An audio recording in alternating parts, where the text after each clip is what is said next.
hantaran. Ni lagi satu ni. Masalah Perak di bahagian serangan. Yang ni pun lepas ni kita explain lah. Tapi yang ni nak menunjukkan bahawa Perak di bahagian serangan tu ada isu kerana banyak melancarkan rembatan tapi dari segi ketepatan tu kurang. Pasukan ke-8 tercorot dari segi ketepatan rembatan kerana majoriti rembatan mereka dari luar kotak penalti. Jadi tak banyak dalam kotak penalti lah.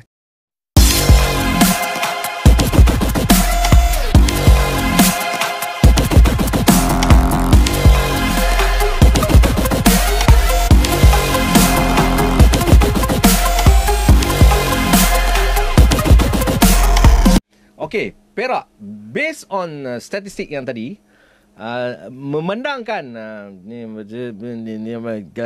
stat daripada Perak. Jadi kita silakanlah. Kita tengok apa pandangan penyokong Perak. Sakit hati lah bang. Sakit hati. Saya ingat lagi last time saya datang kat sini pun, time tu season baru nak start. Bila diorang buat keputusan nak bawa masuk Chong Yi Fat, time tu pun saya dah rasa tak sedap hati dah. Sebab semua last minute. Semua keputusan yang dibuat last minute. Penyokong Perak ni bang, secara amnya dah banyak mengharungi benda dah dalam 15 tahun lepas. Pelbagai ups and downs dah melalui. And penyokong Perak okey je kalau pasukan nak beraksi dengan pemain-pemain muda. Kami terima je kalau tim tu habis musim tu tangga ke-7, tangga ke-8, kami okey. Right? Sebab asalkan kami tahu hala tuju pasukan. Nak guna pemain muda, nak gunakan pemain-pemain presiden. Masalah musim ni is seminggu atau 2 minggu sebelum Liga start, perubahan berskala besar dari segi jurulatih. Lepas tu sekarang pula timbul masalah gaji.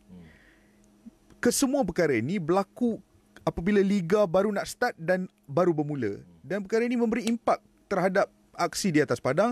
Jurulatih yang dibawa masuk pula jurulatih yang tak begitu berpengalaman di pentas. Ada masalah dengan Ifat? Saya tak ada masalah peribadi dengan Ifat bang. Saya ada masalah dengan CV dia. Dia adalah penolong jurulatih yang efektif. Dan kalau melihat kepada track record dan CV, persoalan saya is kenapa seorang seperti itu boleh dibawa masuk untuk mengendalikan pasukan. Kenapa kalau secara peribadi saya lebih suka kalau Syamsul Saad dijadikan jurulatih. Kerana pernah menjadi ketua jurulatih Perak sebelum ini. Pernah menjadi jurulatih di pentas Liga Super. Tetapi Chong Yi Fat di Liga Super, caretaker coach KL sekejap je saya tahu. Selain itu dia memang assistant. Apa silapnya Mawi ni? Awak pun bukan pemain Perak. Apa silapnya? Taktikal ke? Okey, Kish kata jurulatih. Tetapi pada saya, ni pendapat, kan? Nak pilih bukan first 11. Nak pilih siapa nak memimpin pun jadi masalah. Betul. Jangan cakap yang tu. Isu logo pun ada isu. Logo itu tak cakap lah bang. Logo pun jadi prioriti utama untuk masalah tu. Ya, sebenarnya logo tu tak boleh masuk dalam masalah. Yang masalah tu sibuk kan nak lawan bola tu, itu yang lebih penting. Tak apalah, itu kita ambil, saya buat selingan je lah. Okey. Bukan isu kos main peranan sebenarnya untuk pasukan Perak. Sebab Perak ni ada satu rekod tradisi yang dia macam pasukan Selangor, dia macam pasukan Kelantan. Dia dalam satu Perak ni dia ada satu aura yang tersendiri. Dia punya pemain, dia punya pemain masuk keluar masuk tu di dalam susunan. Tapi yang kali ni cukup berbeza. Kerana macam kita cakap tadi lah, sebelum membulanya satu tournament ni dah ada isu jurulatih, pemain tak settle, now ada gaji masalah.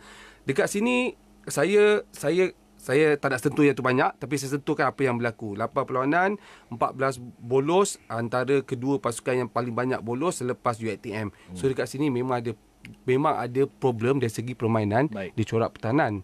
Tapi pada masa sama, kehilangan Syarif Fikri tu memberikan kesan kepada pasukan untuk buat attacking. Betul. Saya bukan nak menidak mengatakan De Paula ni dia seperti seorang memprotes sebenarnya. Kalau tengok dari segi gaya badan ni, lenggok tu, dia bukan tak nak main. Dia nak main tapi dia tak nak bersuara dan dia teruskan dia kerja dia. So kat situ sebenarnya tak bagus untuk pasukan. Sebab dia memberikan impak yang masalah di luar bawa masuk di dalam. Dia perlu main tapi isu-isu kat luar ni tak selesai. So sebenarnya kadang-kadang geram. Saya sendiri yang melihat ke ni jadi geram. Jadi kenapa pasukan ni jadi macam ni? Sebab Perak tak boleh dalam keadaan kedudukan yang begini. Betul. Kalau kita tolak tepi isu gaji tu pun bang, macam mana sebuah pasukan boleh kehilangan seorang penyerang yang menjadikan 10 gol musim lepas, lepas tu tak buat apa-apa untuk cuba menggantikan individu tersebut. Itu yang menyakitkan hati. Pemain yang skor 10 goals dah pindah, tak ada inisiatif untuk menggantikan 10 gol tersebut. Baik. Mana nak datangnya gol tu? Nampak macam Kish punya spek tu dah nak terkeluar dah. Jadi sebelum apa jadi, kita ambil pemanggil dulu. Halo. Assalamualaikum. Assalamualaikum. Siapa di talian ni? Saya ni nama Khairi. Cik Kadang-kadang orang panggil saya Sajen. Sarjan lah? Oh lama. I Chip. Ya, ya. Sarjan daripada mana Sarjan? Saya daripada Sungai Siput Perak. Alamak, Sungai Siput. Ya, Kampung tersusun? Perlok. Perlop. Perlop nak pergi Lasah sebelum tu Lepas Lasah. Lepas Lasah. So lepas Lasah ada pusat serenti tu. Ya. Okey. Kalau terus, dua, kalau belok. Okey, baik. Okey, apa nak cerita ni, Cik? Okey, cerita tentang Pakistan Perak lah. Okey. Kalau tuan tanya saya apa yang sedang berlaku dalam Pakistan Perak, saya beranggapan Pakistan Perak sekarang ni tak tahu nak buat apa. Okey. Kita rujuk pada pemain lah. Okey. Pemain dengan penyataan yang dikeluarkan oleh Menteri Besar baru-baru ni, ini pertolongan yang terakhir. Jadi pemain akan fikir, sampai ni masalah yang sama akan datang. Aku nak main tu, aku nak jaga kaki aku. Yang kedua, coach lah. Coach kalau kita tengok pada perlawanan Selangor dan Perak tu, dia duduk dan dia tak boleh, tak mampu nak buat apa-apa. Dia fikir, dia pun terkesan sebenarnya dengan apa yang dialami oleh pemain. Okey. Mungkin dia sendiri pun tertangguh banyak bulan. Baik.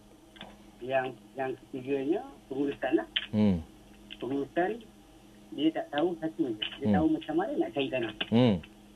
Pada saya, kesilapan ni bermula dari dulu lagi. Okey. Baru-baru ni ada individu terbabit memaklumkan mencari pembeli untuk membeli Perak FC. Tuan Haji Saleh. Dengan bermodalkan satu bangunan 2 tingkat yang ada logo Perak tu. Dekat Fairpark tu? Ya. Okey. Dan kejayaan Perak muncul juara Piala Malaysia pertama lah, FC yang pertama lah. Saya tak yakin pembeli akan membeli Perak FC dengan info-info macam ni. Baik. Jen. Ya. Saya tahu kalau saya biar lagi Jen cakap ni, amarah Jen ni semakin memuncak. Ya. Tetapi saya nak bagi peluang pada Jen. Mungkin Jen nak ucap selamat malam kepada pengurusan Perak FC ke apa ke? Ya. Ada ucapan berapa? Selamat menyambut Ramadan. Okey. Selamat malam. Dan saya doakan selamat jalan. Apa dia? Dan saya doakan selamat jalan. Selamat jalan lah? Ya. Oh, selamat jalan kepada pengurusan Perak FC lah? Pengurusan Perak FC sekarang. Okey, baik. Habis besok Bazar Ramadan di mana? Di stadium mungkin. Stadium tapi dekat Sungai Siput tu ada, dekat JKR tu. Ya. Tapi lepas ni lawan Kedah pula, ya Allah. Jen, sabar Jen, sabar. Betul tu tahu, mengeluh. Sabar Jen Dia Perak lawan Kedah, Perak lawan Selangor ni. Dia Dedok. tak boleh kalah. Dedok. Oh. Okeylah. Yop. Teman nak ucap terima kasih kepada Yop. Okey. Ada waktu untuk salat tarawih ni panjang. Sekejap lagi tu buat. Terima kasih Yop. Terima kasih tuan. Assalamualaikum. Betul-betul boleh faham perasaan nak lawan Kedah tu. Ya. Sebiji perasaan. Betul.